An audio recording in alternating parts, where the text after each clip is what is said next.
ఈ ఇంట్లో ice creams, sweets, desserts లాంటివి చేసినప్పుడు షుగర్‌కి బదులుగా కండెన్స్డ్ మిల్క్‌ని ఎక్కువగా వాడుతూ ఉంటారు కదా!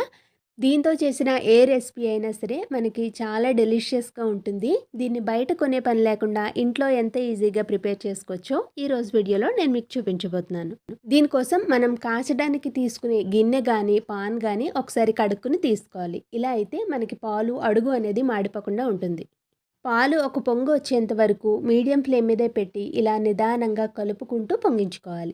పాలు పొంగి మరగడం స్టార్ట్ అయిన తర్వాత దీంట్లోకి మనం షుగర్‌ని యాడ్ చేసుకోవాలి. నేను ఇక్కడ 200 గ్రాముల వరకు షుగర్‌ని వేసుకుంటున్నాను. మీకు కావాలి అనుకుంటే ఇంకొక స్పూన్ ఎక్స్ట్రాగా కూడా వేసుకోవచ్చు. అలాగే పావు స్పూన్ బేకింగ్ సోడా కూడా వేసుకుంటున్నాను. బేకింగ్ సోడా వేయగానే పాలల్లో కొద్దిగా నురుగు అనేది వస్తుంది. అలాగే కలర్ కూడా కొద్దిగా చేంజ్ అవుతుంది. పంచదార పూర్తిగా కరిగి పాలు మనం తీసుకున్న దానికి ఒక వంతు అయ్యేంత వరకు ఇలా మీడియం ఫ్లేమ్ మీదే కలుపు